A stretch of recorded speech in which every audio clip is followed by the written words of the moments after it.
Em 2010, Thomas Horn foi arrebatado e teve uma visão onde o Papa Bento XVI se aposentava em abril de 2012. Depois que o anúncio da aposentadoria do Papa saiu em 2012, Thomas Horn diz ter sido procurado pelo Vaticano para que ele revelasse quem era o seu informante.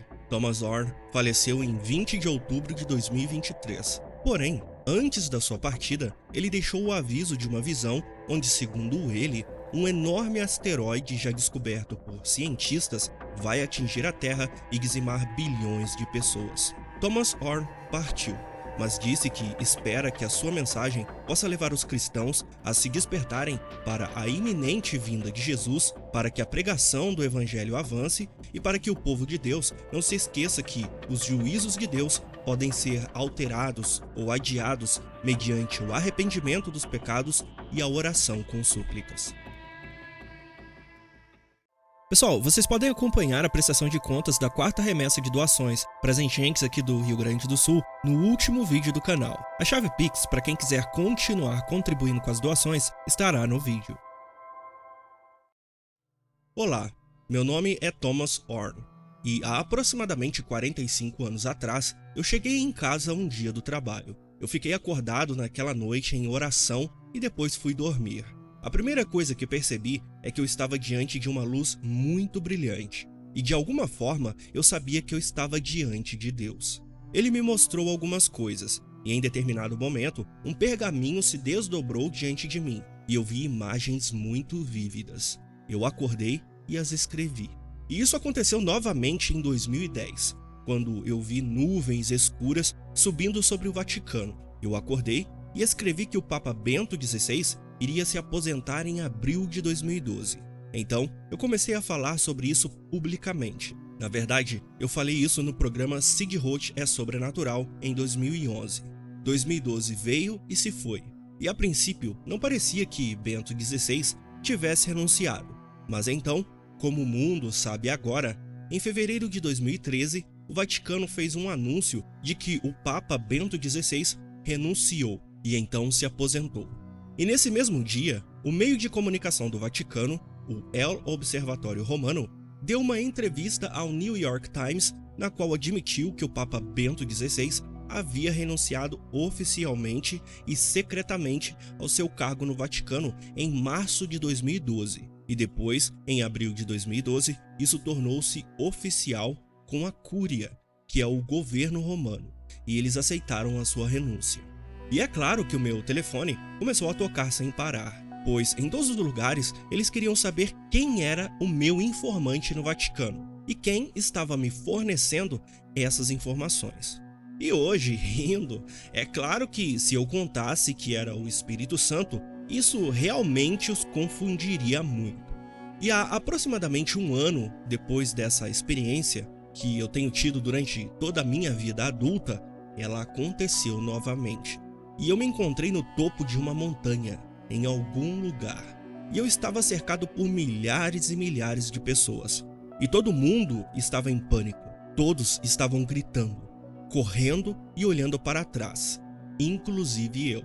E essa parte da visão para mim foi a mais assustadora e a mais real, porque no que dizia respeito à minha mente, naquele momento, aquilo realmente estava acontecendo.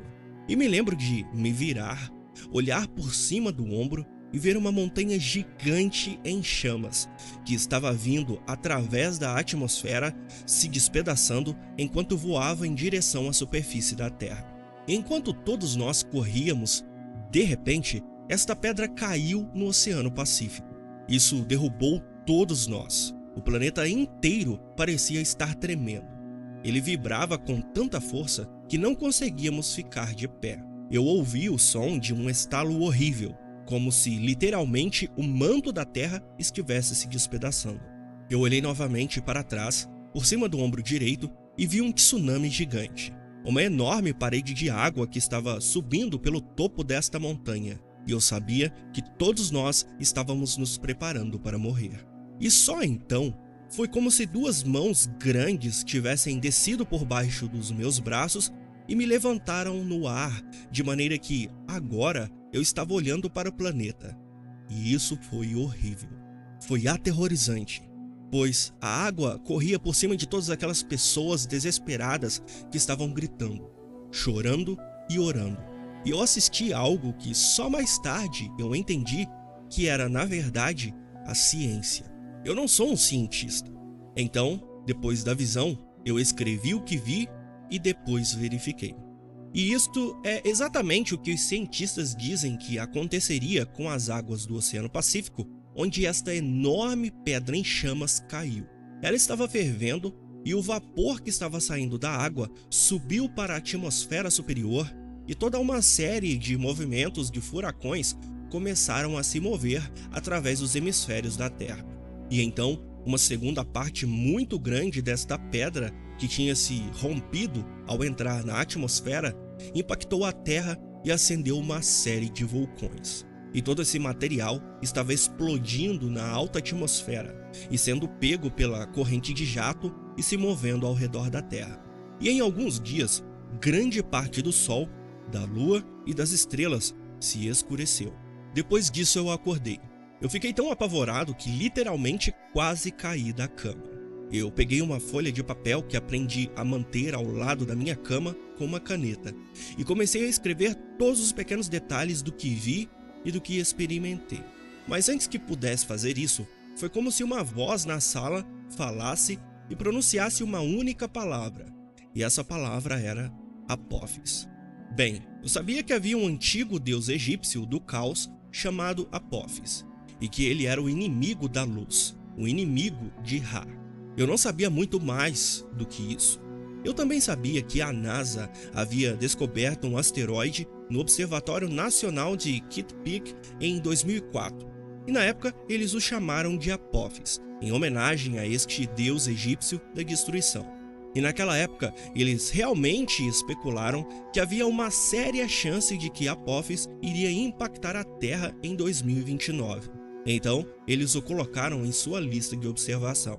Mais tarde, eles diminuíram a chance de impacto na Terra para além de 2029. Porém, mais tarde eu descobri que isso provavelmente ocorreu porque eles estão envolvidos em um encobrimento e que as chances de Apófis atingir a Terra em 2029 são muito maiores do que eles estão admitindo neste momento. E a propósito, no livro, eu abordo que isso é mais do que uma teoria da conspiração. Eu entrevistei e conversei com astrônomos, membros da NASA e pessoas com autorização de segurança ultra secreta. O tenente-coronel Robert McGinnis, do Pentágono, era um analista sênior lá. Ele me colocou em contato com especialistas em impacto, pessoas como Nathan Milford, que está constantemente listado entre os 100 maiores pensadores críticos e pensadores científicos do mundo. Um verdadeiro polímata, com mais de 800 patentes em seu nome. Certa vez ele dirigiu o departamento de ciências da Microsoft. Um dos homens mais brilhantes do planeta publicou recentemente um artigo revisado por pares em uma revista de astronomia, no qual ele acusa a NASA de encobrir totalmente a ameaça representada tanto pelo Apófis como por alguns outros asteroides. Então, eu fiz toda essa pesquisa e passei a acreditar que, na verdade, de todas as datas, na sexta-feira 13 de abril de 2029, Apófis vai atingir a Terra. Agora, os fatos em torno desse asteroide são surpreendentes. Ele tem 370 metros de largura e, fazendo uma ginástica mental, ele equivale a 4 campos de futebol americano da NFL. Ele pesa cerca de 20 milhões de toneladas. Está viajando a mais de 45 mil quilômetros por hora. E se, como eu prevejo, isso atingir a Terra em 2029, será literalmente equivalente ao que dizem os cientistas, de que o impacto seria como 65 mil bombas atômicas do tamanho daquelas que lançamos sobre Nagasaki e Hiroshima no final da Segunda Guerra Mundial, e que literalmente afundaram a ilha japonesa. Dizem que pelo menos dezenas de milhões de pessoas morrerão, e possivelmente bilhões de pessoas morrerão.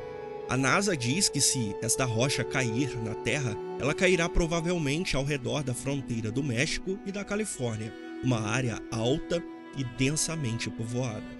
Então você pode entender por que essa visão foi tão aterrorizante para mim. No entanto, quando Lucas fala dos sinais e dos asteroides, quando o livro do Apocalipse fala o que acontecerá no capítulo 8, quando uma grande rocha poderosa chamada Absinto, que é o que eu acredito que ela seja, cair sobre o planeta, isso precede o momento em que os crentes devem olhar para cima e erguer as suas cabeças, porque a sua redenção está próxima. Esta é uma mensagem sobre a iminência da segunda vinda de Jesus Cristo. E se você é um crente no arrebatamento, então é claro que você sabe que nós não estamos designados para a ira e que provavelmente nem estaremos aqui quando este evento acontecer. Mas a hora está chegando e existe uma oportunidade, independente da sua visão de mundo escatológica ou profética, para que crentes de todos os tipos aproveitem este momento como um momento para serem pregadores do Evangelho. Paulo disse: "Eu não tenho vergonha do Evangelho de Cristo, pois ele é o poder, a dunamis, a dinamite de Deus, que pode converter do judeu ao gentio." E é isso que eu espero, que a mensagem que está contida no livro A Profecia do Absinto acenda uma paixão. Porque eu também vi nesta visão pessoas em todo o mundo implorando a Deus para livrá-las desta ameaça.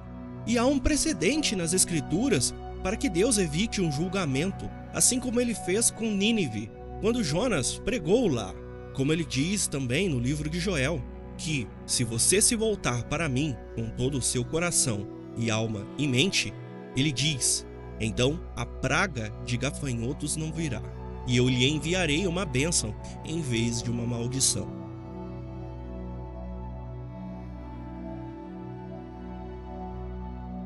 Obrigado por assistir até aqui. Gostou do vídeo? Na tela estão algumas recomendações de vídeos similares que com certeza você vai gostar. Acesse também as nossas playlists para maratonar mais conteúdos como esse. Não deixe de se inscrever no canal e de deixar o like. Até o próximo vídeo.